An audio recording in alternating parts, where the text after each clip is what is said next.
ոչ ֆիզկուլտուրայի դասաժամերին են նստել, ոչ հայաթ են իջել, ոչ ֆուտբոլ են խաղացել, առավել եւս սպորտով զբաղվել։ Ինձ հիշեցնում է Խորհրդային Միության փլուզման դարաշրջանը։ Եթե մենք չունենք ֆիզիկական կուլտուրա, մենք չենք ունենա սպորտ։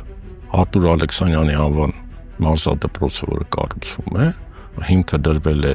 մինչև այս իշխանությունների գալը եւ մինչև հիմա չի ավարտվում։ Յուրաքանչյուր ծնող հեռուստացույցից կտրվի, վերցնի երեխային եւ գնա վազելու։ Հիմա երիտասարդը չի ուզում գնա աշխատի մարզիչ, ինչու, որտեվ գումարը քիչ է։ Ինչ պետք է անել, որ այս վիճակից դուրս գալ։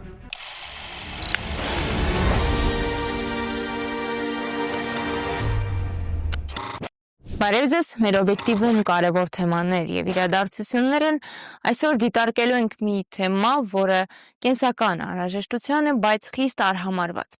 Այսպիսով հայրենի կուսակցության քաղաքական խորհրդի անդամ, սպորտի եւ երիտասարդության նախկին նախարար Գաբրիել Ղազարյանի հետ կքննարկենք ֆիզիկական ակտիվության, պատրաստվածության, մշակույթի կարևորություն։ Բարև ձեզ, պարոն Ղազարյան։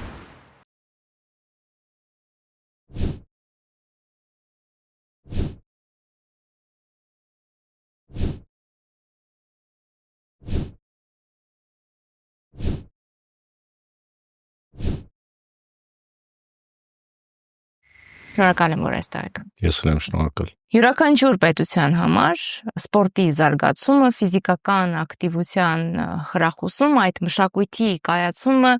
կենսական նշանակություն ունի եւ ռազմավարական կարեւորության հարց է համարվում։ Բայց ցավոք այդպես չէ Հայաստանում, որովհետեւ համակարգային վերաբերմունքը դրա մասին չի վկայում։ Ինչ հետևանքներ դա կարող է ունենալ եւ ամենապարզ հարցն է մեզ պահին ձեզ ուղղում երկրորդ հարցի փրեւ, բայց ամենահիմնավոր եւ առաջնային հարցը,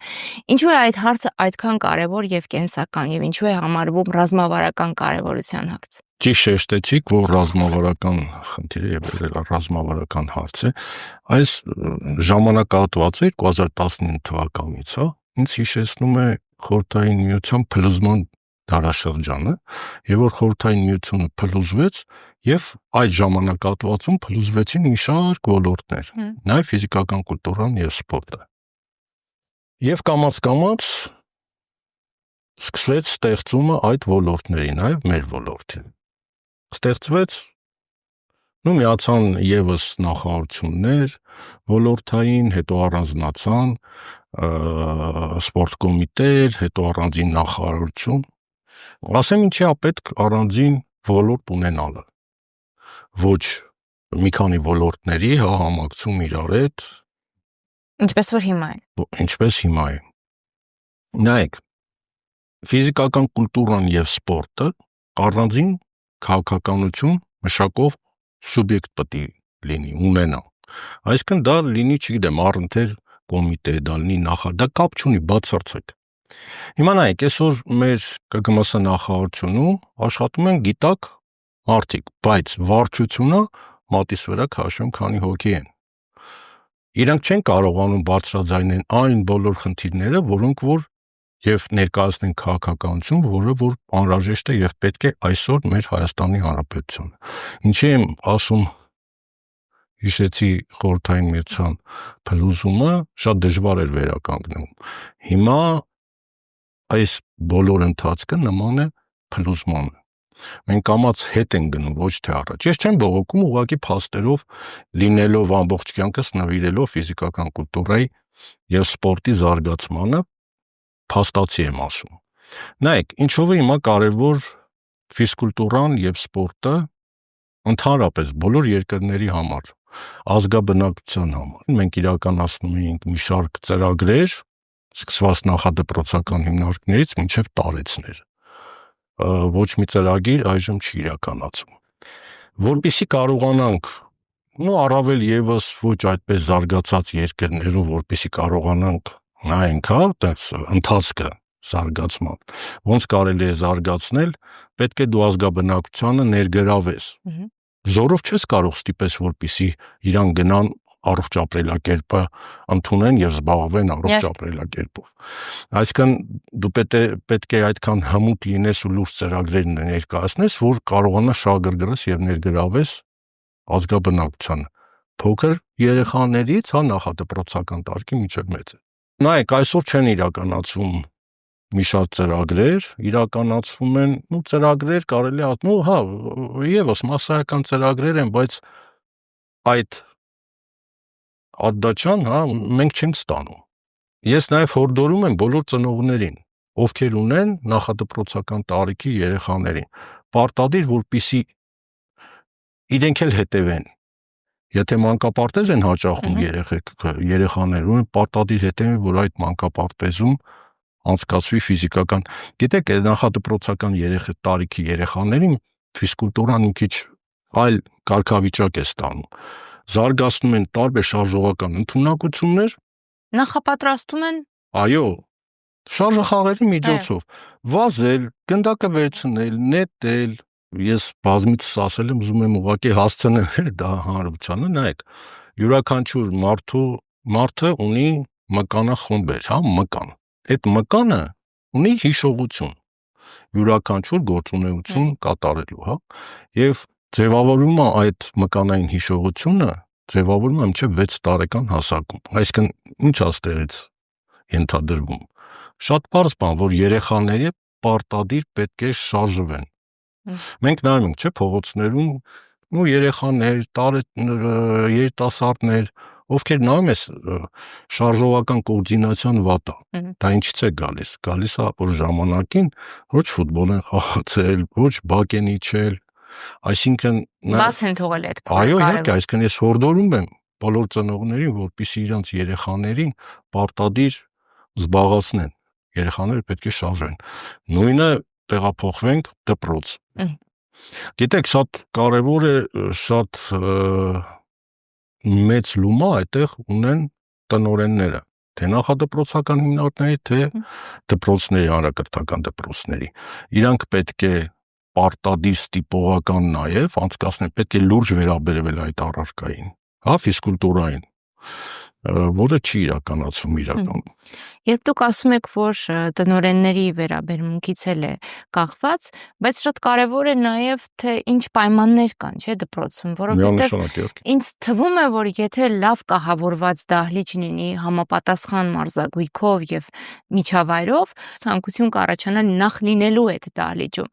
Մինչդեռ մեր տարիներին եւ վստահ եմ, որ հիմա էլ պատկերը չի փոխվել, մռայլ ոչ համապատասխան գույքով դահլիճներ էին, անգամ երբեմն ջեռուցման խնդիրներ կային, այսինքն նորմալ է, որ երեխան չուզենա այդտեղ ժամանակ անցկացնել, դասաժամ անցկացնել։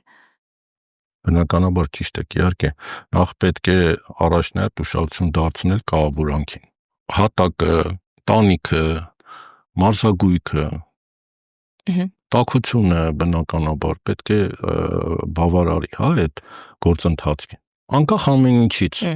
լավ է կահավորված, թե վատ է կահավորված, մեր հանրությունը սովորել, որ երեխաներին չուղղորդեն, որ պարտադիր պետք է ֆիզկուլտուրա զբաղվեն դասաժամերին։ Այդ ժամանակ պետք է խստացնել եւ ընդ որում նախարարության ժամանակ, եւ որ չէին միացրել, կար պայմանավորվածություն ավելի խստացնել, ֆիզկուլտուրայի դասաժամերը հանրակրթական դպրոցներում։ Քննություն էր նաեւ նախատեսված։ Այո, եւ առավել խստացնել։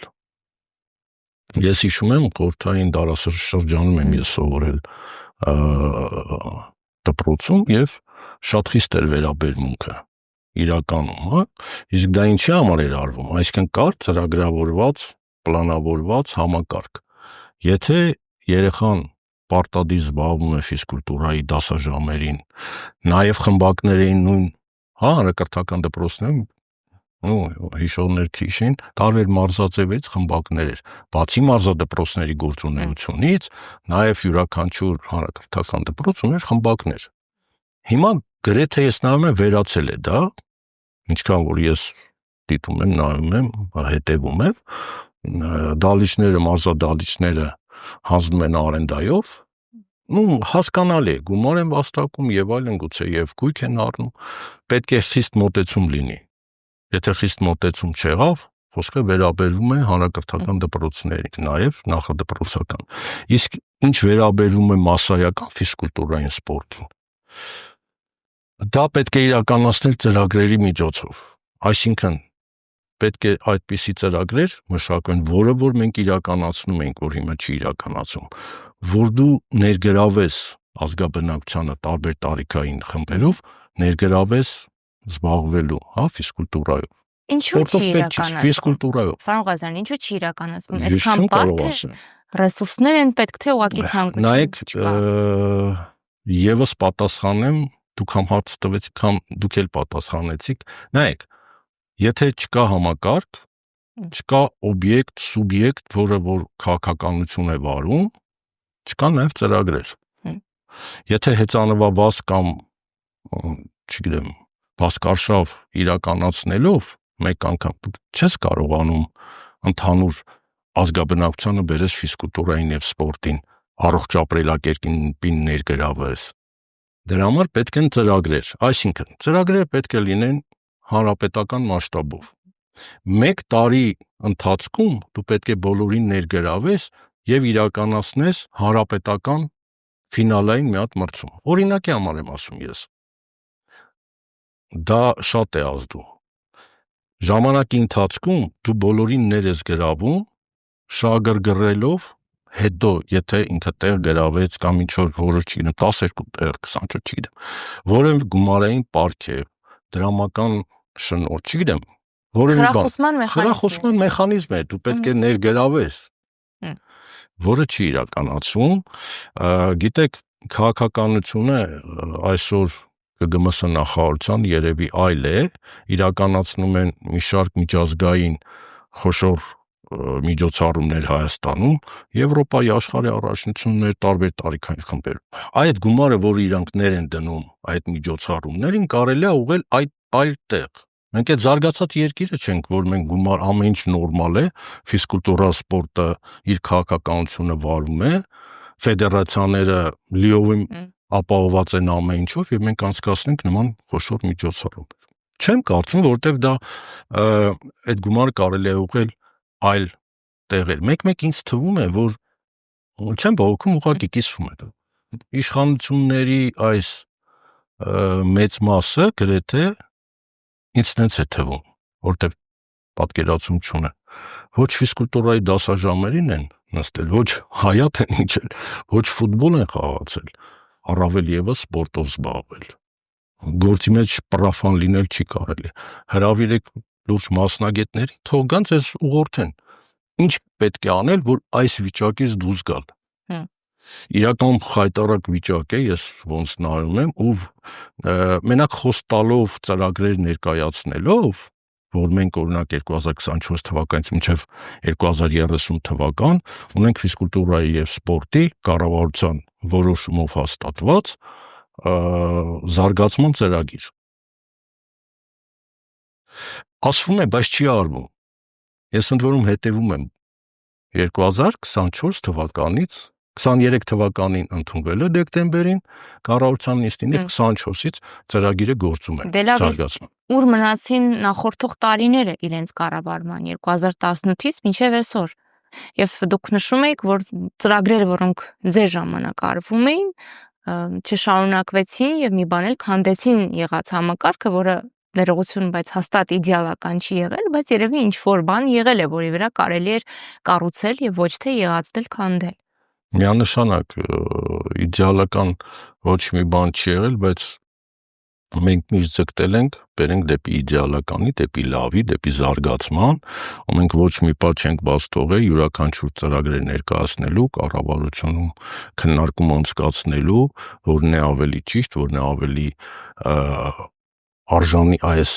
ժամանակահատվածին ներդնելու ծրագրերը մենք իրականացրել ենք։ Ասեմ ավելին, մենք ֆիզիկական կուլտուրայի եւ սպորտի մասին օրենք ունենք եւ մանկապատանեկան սպորտի մասին օրենք ունենք, որը մինչ միացումը նախարարությունների մեծ խումբ էր աշխատում եւ մենք ունենք նոր խմբագրությամբ ներկայացված, պետք է ներկայացնենք, չհասցրեցինք, օրենքի փոփոխություն ֆիզկուլտուրայի եւ սպորտի մասին։ Ինչու չեն անում։ Հիմա ասում են, որ պետք է անեն, բայց շարժը չեմ տեսնում իրականում։ Թեպետ շատ Իսկ այդ օրենքը միտված է հիմնականում ի օգուտ մարզիկի, ի օգուտ մարզչի, ի օգուտ այն բոլոր մարզադպրոցներին, որոնք որ գործում եւ աշխատում են, 174-ին, հիմա չգիտեմ ճիշտն ասած, Հայաստանի Հանրապետությունով միտված էին զարգացման, այսինքն կար հստակ օրենք, որով որ ղեկավարում էին բոլորը։ Նաև այն ժամանակ մենք ընթացքի մեջ էր միացնելու բոլոր մարզադպրոցները։ Նայեք, մենք մի հատ աբսուրդի ժանրի հարաբերվեցինք այն ժամանակ, նայեք, կան ուրեմն պետական, ոչ առևտրային կազմակերպության, մարզադպրոցներ եւ համայնքային։ Պոակների մարզադպրոցները ստանում են ավելի շատ գումար, քան թե համայնքային։ Գիտեք, մեր կռիվն էլ այն ժամանակն էր, որ բերենք մի դաշտ։ Չհասցրեցինք, չկարողացանք, չստացվեց, հետո չստացվեց։ Բայց մենք ուղին տվել էինք արդեն աշխատանքային։ Գիտեք, համայնքները դե իրանք մենք էգոիստաբար են նայում, մեր մարզադպրոցն է, ինչի պետք է տանք ձեզ։ Շատ հասարակ, որպեսզի ճիշտ աշխատանքային ընթացք լինի։ Նայեք, էլի եմ կրկնում, պոակները, պետական ոչ առևտրային կազմակերպության տակ ենթակա մարզադպրոցների աշխատավարձերը մարզիչների եւ այլ օժանդակ կազմի ավելի բարձր է, քան թե համայնքային։ Դա չի կարելի։ Երբ մենք խոսում ենք այս թեմայի մասին,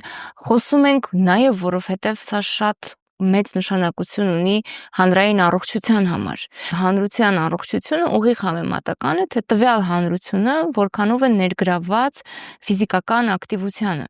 Ներդրում սպորտի մեջ, պատկերավոր ասած, նշանակում է ներդրում առողջապահական համակարգում։ Ճիշտ եմ։ Ճիշտ է։ Բայց դրա համար նախ պետք են ենթակառուցվածքներ։ Նախ կարևոր է հասանելիությունը։ Յուրաքանչյուր բնակավայր պիտի ունենա հասանելի մարզատարածք։ Նախ կահավորեք բակային տարածքները, բերեք համապատասխան տեսքի։ Հեծանվային սպորտի մասին է խոսվում, համապատասխան ճանապարհներ պիտի կառուցվեն։ Եվրոպական երկրներում տրանսպորտը հավասար է սպորտին, որովհետև իրենք ունեն համապատասխան ենթակառուցվածք ճանապարհային տարածքներ։ Շատ ճիշտ է։ Հայաստանը այն ռելիեֆը չունի, որպեսզի մենք կարողանանք ճանապարհներ սարքել, Երևան քաղաքը վերցնենք, որպեսզի ազգաբնակությունը հեծանիվով։ Բա ինչու է Հայաստանի վարչապետ այդքան համառորեն վարվում։ Գիտեք, նայեք, լավ, եկեք անդրադառնանք։ Հեծանիվները տալիս են ազգաբնակությանը, ասում են, եկեք վերցրեք, առեք։ Սուբսիդիա ենք տալիս, սուբսիդիա տալիս են բանկերին, զուտ միայն տոկոս, այսինքն ստացվեց էլի ազգաբնակությունը իր գումարից առնում է զորով այդ հեծանիվը։ Բայց առնում է եւ չի կարողանում։ Օրինակ, իրականում դա անհնար է, մի քիչ դժվար է։ Եթե կառուցվող ոչ մի ճանապարհ չկա զուտ հեծանիվի համար քշելու, այսինքն ինչ հեծանիվով ուր գնան այդ մարդիկ։ Առավոտ շուրջան 6-ին վեր դուրս գան, որպեսզի կարողանան այդտեղ հասնեն, չի ստացվում, չի լինում։ Ինչ վերաբերում է, նայեք, ես ինչու ասացի այդ ծրագրերը, որ Եվրոպայի աշխարհի առաջնությունները որ կազմակերպում են Հայաստանում, այդ մեծ գումարները ծախսելու տեղը թող ուղղեն նույն մարզաբազաների տիպային կառուցմանը, ընդ որում ասեմ, այդ վերջի տարիներ, որ քննարկում գնաց, եւ մենք ուզում ենք Հայաստանի Հանրապետությունում բոլոր մարզերում հասանելի լինի մարզակառույցներ տիպային, դահլիճներ, մարզադահլիճներ։ Դա միանշանակ օգուտ կտար, որպեսզի ազգաբնակությունը զբաղվեր առողջ ապրելակերպով։ Եթե դահլիճ չկա, հիմա լավ, նույն գյուղի, որևէ մի գյուղի բնակիչ, որտեղ գնա պարապի կամ ինչ անի, դրա համար պետք են կառուցվեն մի շարք, ընդ որում տիպային այդ մարզադահլիճներ շատ էժան էին նստում։ Մենք հաշվարկ արեցինք, մոտավորապես $40,000 էր նստում։ Միայն կառուցումը։ Լավ, թող կահավորեն, բան թող $150,000 նստի ամեն մեկը։ Դա գումար չի, հասկանում եք, ներդնելու, զարգացնելու առողջ ապրելակերպը ազգաբնակության համար։ Դուք ճիշտ եք, այո, պետք է պարտադիր կառուցեն։ Նայեք, մյուս ծրագիր կար, դա չիրականացվեց, չգիտեմ, ոնց որ բողոքի դերում է, բայց դե ճիշտ եմ ասում, ինչ որ ասում են։ Նայեք, շատ էլեմենտար ծրագիր է։ Փոքր լողավազանների շինարարություն կազմակերպում եւ վերաբացում, հա? Կամ որևէ ինչ-որ մի տարածքում խոսքը վերաբերում է ոչ միայն Երևան քաղաքին, այլ ամբողջ Հայաստանի Հանրապետությանը։ Այսինքն, կարելի է, չէ, շատ մեծ գումար չի, բայց դրանով մենք կարողանում ենք փոքր երեխաներին, խոսքը վերաբերում է լագուշատնիկ ասվածների մասին է խոսքը, ներգրավել, հա, այդ փոքր երեխեքին, որպեսզի գան իրանք զբաղվեն լողով, ասենք։ Գոնե հասկանան այդ ջուրը ինչ է։ Մենք այդ խնդիրը ունենք։ Իրականում շատ մեծ գումար չի պահանջում, բայց շատ ուժեղ էֆեկտ կտա։ Մարզական ակումբների խնդրի վերաբերյալ էլ եթե խոսենք, այսօր Գերմանիայից շատ օրինակ բերեցի, բայց այս առումով էլ իրենք բավականին լավ պատկեր ունեն, սիմվոլիկ անդամավճարով մարդիկ կարողանում են օգտվել այդ մարզասրահներից, ակումբներից։ Մեզ մոտ Հայաստանում մարզասրահները, ակումբները ընդհանրապես բիզնես նախագծեր են եւ ամեն ինչ արվում է նախ բիզնեսի շահը սպասարկելու համար։ Ամբողջ աշխարհում տարածված, ինչպես ասեցիք, նաև Գերմանիայում, նաև եվրոպական եւ այլ ընդհանրապես աշխարհում ընդունված է ակումբային աշխատանքը։ Այսինքն ստեղծվում են ակումբներ եւ ներ են գրավում բնականաբար շատ ակումբային ընդհանուր այդ քաղաքականությունը շատ լավ բան է, իրականում ինքը շատ հեռանկարային եւ ճիշտ ուղղություն տանող աշխատանք է, հա։ Յուրաքանչյուր տարածաշրջանով խոսում էինք, հա, վերակառուցելու, տիպային ինչ-որ դալիճներ սարքելու եւ այն վերանորոգելու կամ սարքելու։ Նայեք, նույն այդ մի քանի դալիճը սարքելով կարող է մի ակումբ վերցնի իր վրա եւ մրցակցություն ունենա այլ ինչ-որ ակումբի հետ։ Հասկանում եք, կլինի մարզը իր մեջ, հետո մարզային ընդհանուր, հետո հանրապետական քաղաքային, հասկանում եք, այ ակումբների գործունեությունը հիմնականում ֆիզիկական կուլտուրայի զարգացման առաջնահերթ հարցն է, հետո նոր սպորտը։ Եթե մենք չունենք ֆիզիկական կուլտուրա, մենք չենք ունենա սպորտ։ Չենք ունենա մեդալներ։ Չենք ունենա մեդալներ, բնական է։ Սենց տեմպերով գնալով մենք ոչինչ բան վախենում եմ չունե։ Ես դրա համար են հիշատակեցի խորհրդային միության փլուզման պահը, որտեղ մենք հիմա փլուզված ենք։ Հակասական մի բան, չնայած այս վատթար պայմաններին մենք այնուամենայնիվ մեդալներ ունենում ենք։ Սա երևի թե անհատական առանձնահատկությունների հաշվին է։ Ասեմ։ Որովհետև օրինակ Արթուր Ալեքսանյանի օրինակը շատ վառ օրինակ է, հաշվի առնելով թե ինչ պայմաններում է օլիմպիական չեմպիոնը մարզվել եւ ինչ արդյունքների հասել եւ նման օրինակներ մենք էլի ունենք։ Նայեք, նույն Արթուր Ալեքսանյանի ուղղակի հիշատակեմ, ասեցիք, ես հիշեցի պայտակ։ Արթուր Ալեքսանյանի անվան մարզադպրոցը, որը կառուցվում է, հիմքը դրվել է մինչև այս իշխանությունների գալը եւ մինչև հիմա չի ավարտվում։ Ինչո՞ւ։ Նույնը մենակ խոսալով չէ, էլի պետք է գործել։ Սա հետաքրքիր սիրուն խոսում են ու հանրությունը հավատում է, բայց իրականում ոչ մի գործ առաջ չի գնում։ Հիմա նայեք, այս ժամանակահատվածում ովքեր որ մեդալները բերում են, հա, այդ երիտասարդները, պատանիները, մեծահասակները, դա հին ժամանակվա մարզումներից եկած մարզիկներն են։ 18 թվականից հետո չեղավ, միանգամից փոխվեց ու սկսեցին մեդալ բերել։ Ոչ, դա այն ժամանակվա աշխատանքն է։ Արդյոք մենք ունենանք 10 տարի հետո այդ քանակության մեդալները, ոնց որ պարոն Փաշինյանն էր ասում, որ պետք է ունենանք հավակնորդ աշխարհի առաջնության մեր ֆուտբոլի, Եվրոպայի առաջնության հավակնորդ, եզրափակիչ փուլում եւ այլն եւ այլն։ Դա աշխատել է պետք դրա համար։ Էլ եմ կրկնում, մենք ֆիզկուլտուրա չունենք, սպորտի մասին ենք խոսում։ Մեր ոլորտը մի քիչ շատ նուրբ ոլորտ է, հա, յուրաքանչյուր մարզիչ ինքը իր գործին նվիրալ, ինքը չի նայում աշխատավարձին։ Ինքը իր ամեն ինչը ներ է դնում, բայց անցնում է որոշ ժամանակ չի կարողանում մարդը ընտանիք պայի, դա անցնում է այլ գործի, դա նշանակում է, որ մենք կորցրեցինք եւս մի հատ ուժեղ մարզիչ, օրինակի համար եմ ասում։ Դրա համար պետք է այդ հարցը բարձրացվի եւ աշխատավարձի հարցերն էլ մեր մարզադպրոցներում պետք է վերանայվի։ Իսկ մի հատ հարց, ինչ է նշանակում վաստակավոր մարզիչը պետք է գնա անցնի որակավորում։ Իսկ գուցե մենք սկսնակներից սկսենք, յուրաքանչյուր երիտասարդ մասնագետ, որ գալիս է, վերցնենք, օբրազ, մարզադպրոց։ Գալիս է մարզադպրոց, ինքը գիտելիքներով լի չի գալիս, ինքը ունի, գուցե փորձ, ոչ մանկավարժական, բայց իր մազիկ ժամանակահատվածի, բայց ինքը պետք է մեծերից սովորի։ Այսինքն ինչ է նշանակում։ Շփվելով ավագ տարիքի մարզիչներից, ինքը լիքը բան կլանում է իր մեջ։ Այդպես է սերնդափոխությունը կարգավորվում։ Նայեք, դա էլ է հիմա կոտրվել։ Հիմա երիտասարդը չի ուզում գնա աշխատի մարզիչ, ինչու, որովհետև գումարը քիչ է։ Ցավալի է, բայց փաստ եմ ես արձանագրում։ Նայեք, մենք այսօր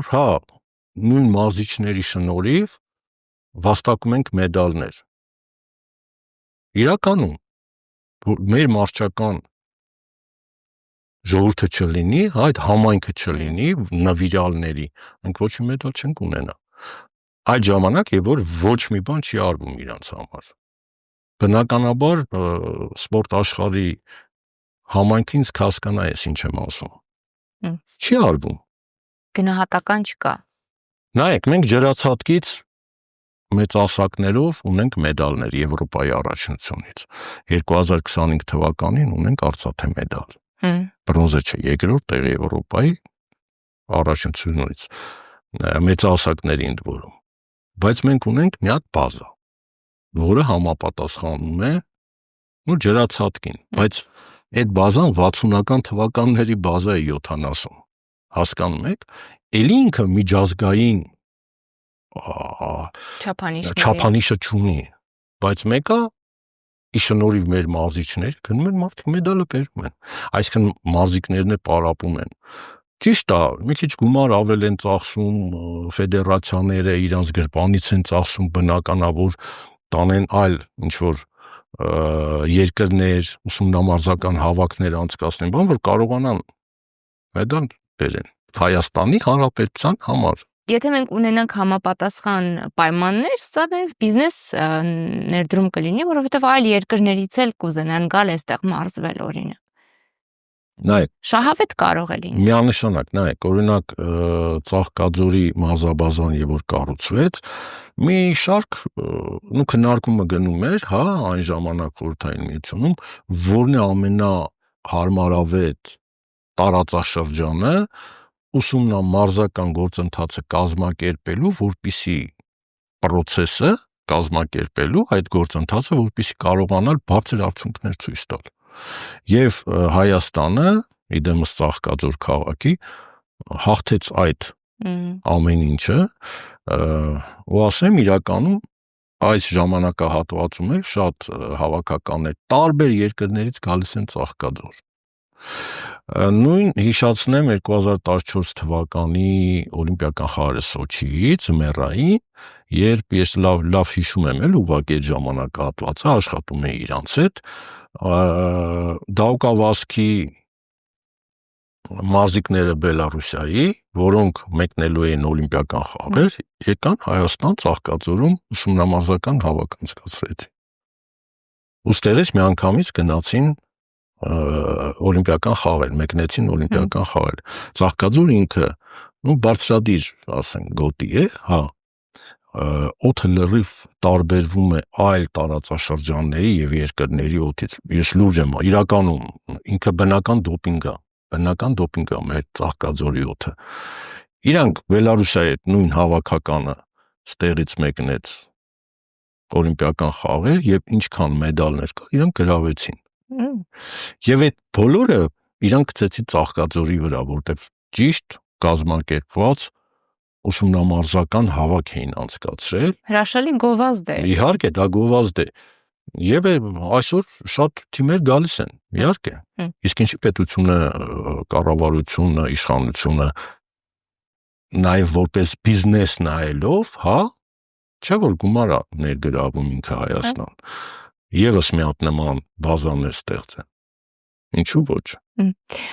Պարոն Ղազարյան, ամփոփելու համար մեր զրույցը թեև շատ երկար կարող է շարունակվել, որովհետև խնդիրները անսահման են, այնուամենայնիվ փորձենք ամփոփել այն բոլոր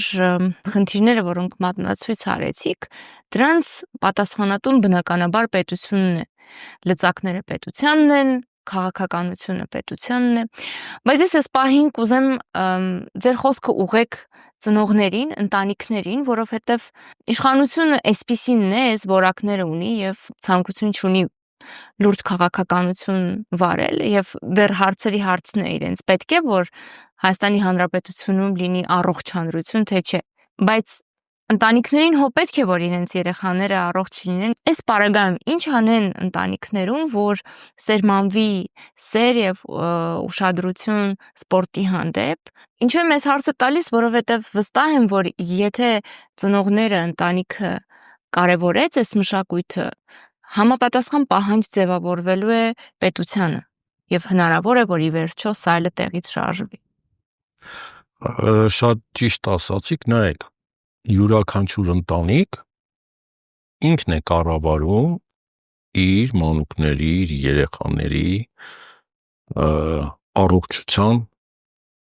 առաջընթացը, որպեսզի վաղը մյուս օր տեղեր չառնեն, չգնան այլ հիվանդությունների բուժման հետևից, իրանք պարտավոր են, ուղղակի դա, գիտեք, թող յուրաքանչյուր ծնող հեռուստացույցից կտրվի, վերցնի երեխային եւ գնա վազելու։ Ամենահեշտ բանն է։ Տարածքները շատ են, թող գնան վազելու, թող գնան, չգիտեմ, շարժվելու։ Արշավների, թող կազմակերպեն շարժախաղեր։ Այն նայեք Ռուսաստանում, չգիտեմ, ես բազմիցս եղել եմ եւ ուղղակի կողքից, որպես դիտորդ, ասում եմ,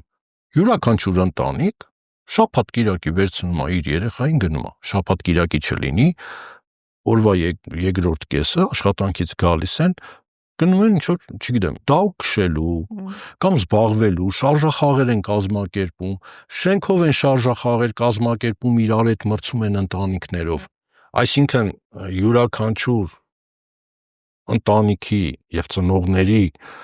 երեխայի առողջությունը իրենց ձեռքերում է։ Ես ինչու ասեցի, պարտադիր պետք է իրանք ուշադիր լինեն, արդյոք իրականացվում է այդ մանկապարտեզի նախադպրոցական հիմնարկներում ֆիզկուլտուրայի այդ շարժախաղեր անցկացնելու դասաժամերը, այլ ուղղակի գալչկայի համար են անում, նույնը դպրոցը, ոչ թե պետք է ծնողը մտածի, այդ թող երեխես չգնա ֆիզկուլտուրայի, ոնց չգնա, բայց ինչի չգնա, այդ դրա համար նաև քարոզչական մեխանիզմն է շատ վատը, միշտ էլ վատ է աշխատել, ոչ միայն հիմա, նախկինում է քարոզչական մեքենա չի եղել ֆիզկուլտուրայի եւ սպորտի առողջ ապրելակերպի գովազդելը, հա, յուրաքանչյուր ծնողը ինքը պետք է մտածի, որպեսզի իր երեխան առողջ մեծանա, իսկ դրա համար ինչա պետք շարժվել, պետք է վազել, պետք է, չգիտեմ, աշխույժ կյանք ապրել։ Օրինակ ծառայել է այս պարագայում։ Ծնողը պետք է ոչինչ գործից աշխատանքից գալիս է հոգնած է, ոչինչ, թող հեռուստացույց չնայի, վերցնի իր երեխային, գնա զբոսնեն, վազեն, չգիտեմ, մի բան վերցնեն, խաղան, հասկանում եք, գնդակ վերցնեն, իրար հետ խաղան։ Մի օրինակի մասին եմ ուզում խոսել, որ վերջերս նկատեցի, Տավուշի մարզում էի, արշավի եւ մեքենայից իջավ մի ընտանիք։ Ծնողները եւ երեխաները համապատասխան հանդերձով ու գույքով եւ իրենք 4 հոգով պատրաստվում էին արշավի, քայլարշավի, դա նաեւ օգնում է ճանաչել հայրենիքը, սիրել։ Միանշանակ իհարկե շատ ճիշտ եք, այո։ Իսկ գիտեք, շատ ընտանիքներ կան Հայաստանում, որ այդպես քայլարշավներ են կազմակերպում, արշավներ են կազմակերպում։ Մեր պատմական տարածքներով, հա, Հայաստանի Հանրապետությունում, բա իհարկե նաև ճանաչողական է, նաև, այսինքն այդ ընտանիքը զարգանալու է։ Այդ երեխաները մեծանալու են առողջ։ Եվ հորդորում եմ իրականում բոլորին թող զբաղվեն իրենց երեխաներով փոքր հասակից։ Շնորհակալություն։ Ես եմ շնորհակալ։